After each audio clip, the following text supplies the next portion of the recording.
Hello, magandang hapon po sa inyo. Pag-usapan lang po natin itong mga discovery nila Senator Francis Tolentino dito sa nangyayaring free wifi at food delivery sa loob ng New Bilibid Prison. Libreng wifi sa mga preso at may mga nakakapag-order pa ng pagkain online. Ilan lang daw yan sa mga maling kalakaran sa Bilibid na naungkat sa pagdinig sa kamera. Nasa frontline ng balitang yan si Mon Gualvez. Dininig kanina sa kamera ang kaso ng nawawalang inmate sa New Bilibid Prison na si Michael Cataroha. Ayon kay Bureau of Corrections Director General Gregorio Catapang Jr., malaki ang posibilidad na tumakas si Cataroha mula sa Bilibid. Taliwas yan sa naunang ulat na patay na ang naturang preso. There's a possibility that PDL Kataroa is still alive in as much as even her mother or his mother is now telling us that he wants his son to surrender to Rapi Tulpo. Sa gitna ng pagdinig, naungkat ang iba pang kabulastugan sa loob ng kulungan. Kabilang na dyan ng libreng wifi sa Bilibid. Umamin naman si Katapang na nagsimula ito sa kanyang termino. Ayan libreng wifi sa Bilibid. Inamin po ni General Katapang na sa kanyang termino nagsimula ang free wifi. Inamin naman niyang ni Katapang na sa kanya nagsimula. Diba? Grabe lang, ano? Pero tingnan nyo kung ano dahilan niya, ha? Kung ano palusot niya. Palusot.com na naman siya ngayon, eh. Tingnan nyo kung anong palusot niya, ha? Para raw kasi yan mapagbigyan ng mga inmate na magkaroon ng e-dalaw gamit ang mga donasyong laptop. Mahigpit naman doon nilang binabantayan ang bawat usapan. So, hindi lang pala wifi, libre pa laptop. Kung yun yung maalala, sa panahon ni Senator Bato at ni General Bantag, tinanggal nila yan. Kasi nga dyan nakakapag-cooperate itong mga drug lord using yung internet tsaka yung mga gadget nila. Kaya tinanggal nila yan. Tapos, ibinilig ngayon ni General Katapang para daw sa idalaw. Kasi daw, ang pinakapunot dulo niya, inutos daw ng ating Pangulo na magkaroon ng idalaw. So may laptop at free wifi. Tingin ko dito, maganda yung plano ni Pangulong Marcos. Mali lang yung pag-i-implement nito ni General Katapang. Sa loob-loob ko, pwede namang, kasi ang sinasabi nila, binabantayan naman daw nila. Pero the mere fact na Nababantayan ba talaga? meron kayong free wifi na accessible to anyone, na alam naman natin, accessible din ng cellphone at kung ano-ano pang gadget dyan sa loob ng Bilibid, edi nakakapag-interact sila sa labas. Tama si Banat Bay. Diba? Sigurado ba sila na walang mga hawak na gadget tong mga drug lord? Meron yan. Hindi nga nila na monitor. Inaamin nga nila sa sobrang dami nga daw ng nakakulong dyan. Hindi nila kaya i-monitor lahat. So, paano nila masasabing nababantayan nila yung pag-uusap nitong mga PDL? Baka nanonood pa sila dito. Mga taga-Bilibid. Mahal ko po kayo, ha. Baka mamaya pakawalan kayo dyan. Huwag niyo ako idamay.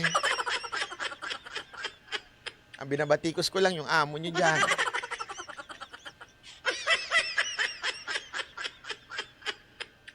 Kasi kung talagang gusto niyang masunod yung sinasabi ni Pangulong Marcos na idalaw, pwede naman pong nasa, alam mo yun, nasa maliit na kwarto, pwede silang mag-idalaw. Alam mo na, siyempre kailangan din naman nilang mag-video call. Pero siguro naman meron naman yon na ganon. Pero para sa mga drug lord, yung mga mayayaman, may mga sariling ano yan, gadget yan. Hindi na yan pipila para dun sa idalaw na yun. Pwede nila makausap yung gusto lang kontakin sa labas using yung mga gadget nila. Ang mga pipila lang dyan, yung mga mahihirap lang na PDL na walang cellphone, walang gadget dyan. Sila lang ang mapipila dyan sa idalaw na yan. Yung mga drug lord, naku, maniwala ka, pipila yon, may sarili silang gadget. Tapos accessible pa yung wifi. Di ba? Ba? So, bibidya call sila kasama yung mga asawa nila. Hindi, karapatan naman nila yun bilang asawa nila, di ba? O, at hindi makakadali asawa nila. O, pwede yun. Pero yung maging accessible na yung wifi para sa lahat, di ba? Tapos may laptop pa, may kalokohan naman na yun. The instruction of the President, give them e-dalaw in as much as 4,000 po ang hindi walang bisita po. We are monitoring their conversation. Last year, we were able to do that as soon as I assume may idalaw. But this is a controlled area. Nabisto rin na ilang preso Controlled nakakapag-order area ng pagkain daw. online. Ang palusot niya, kontrolado naman daw nila. Okay, nalalaman naman daw nila yung usapan. Wala. Nalaman nila yung usapan, dun lang, sa certain area lang, kung saan nandun yung mga sinasabi nyo mga laptop. Pero yung mga high profile, yung mga may pera dyan na inmate, na mayroong mga sariling cellphone, hindi na naman monitor yan. Nagluloko tayo nito. Pati ang pagpasok ng mga mamahaling alak at pagkakaroon ng mga concert. Oh, may concert na naman uli. Eto, may ibubuko rito si Banat Bay, ha? Pakinggan nyo to.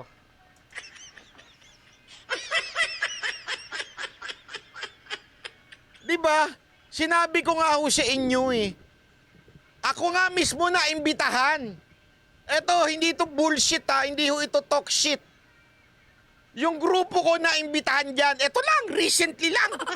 Sabi nila, hindi nila alam na ako si Banat Bay. Alam nila, Byron Cristobal lang ako. O, sabi nila, Bay, ikaw pa rin ba may hawak na Mocha Girls? Sabi ko, oo, bakit? Ako pa rin manager. Hindi kasi pinaiimbitahan kayo sa Bilibid eh. May concert doon sa loob. Di ba? Isa yan sa mga tinanggal. Di ba? Pinakahuli niyan yung kay Delima, di ba? Nagko-concert sa loob yung mga inmate yan. Si Kulangko yata yun. Di ba? Nagko-concert pa dyan. Pinatanggal yan. Ngayon, ibinalik ni Katapang. No, si Banat Bay na yung buhay na patotoo.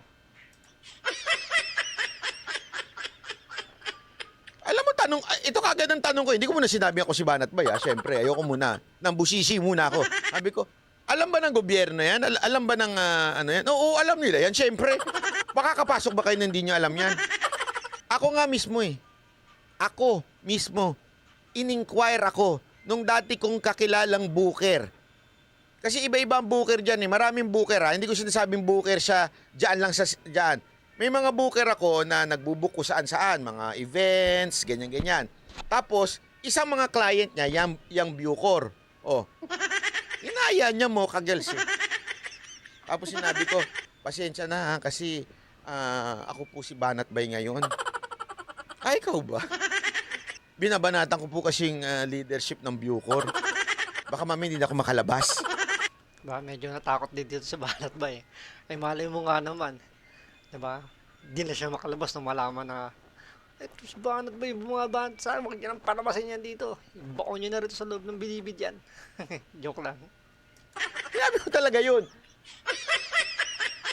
Pasensya ka na, pass na lang muna ako ha. Question din ang umano'y hindi pantay na karapatan ng mga preso.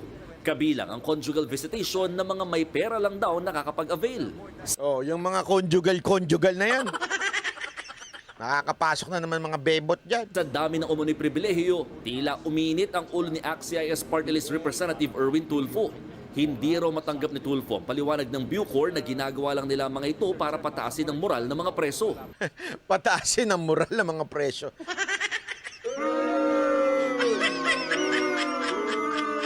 Anak ng tudya, trabaho ba ng gobyernong pataasin ang moral ng mga taga-preso?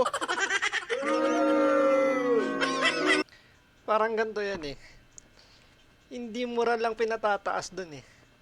Binibigyan nyo talaga ng sobra-sobrang privilege pa. Kaya nga PDA, di ba? Person deprived of liberty.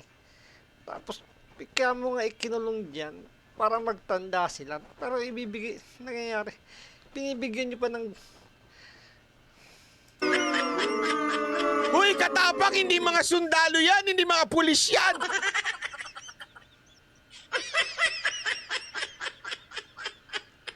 Di ba nga sabi nga rin ni Katapang before, nung unang puntahan dyan eh, ang PDL Wini-welcome siya ng PDL. Tumantuwa kasi dapat daw, inaalagaan daw yung mga PDL. Mali nga lang yung sistema niyang ng pagmamahal sa mga PDL. Pataasin ang moral. Pambihira, oo. Paano na lang po yung family ng victims ng PDL na yon, looking from the outside, yung nakapatay sa asawa niya, nakarape sa anak niya or somebody. Tanong pa nga Buti na lang, alam mo. Gagalit na naman ito si Atty. Libayan. Kaya nasing ito si Atty. Libayan. Ikaw kasi Atty. Libayan eh. Pero tama rito kasi si Kong Erwin Tulfo eh. Nawawala na yung dyan eh, yung equality. Siyempre lamang talaga dyan yung may pera. Yung mga walang pera, yun, tululaway lang at yun, mabubuang na lang dahil siyempre walang bumadalaw, wala siya nakukuha mga pribilehiyo. Ang meron na talaga pribilehiyo dyan, yung mga may pera. Ay nako. Feeling ko hindi na makakatulog yung si Atty. Libayan pag nanalo pa to si Erwin Tulfo na senador. Ano kaya sasabihin nun? Olats talaga ako kahit saan. Alam mo, Atty. Libayan ha, makinig ka na mabuti ha. Siguro, successful ka kasi may mga viewers ka. Kumikita ka, successful ka sa totoo lang. Kasi kumikita ka eh. Pero, failure ka, in a way kasi, hindi mo na napapabagsak ang mga tulpo. Tama dito si Ivan at Pai.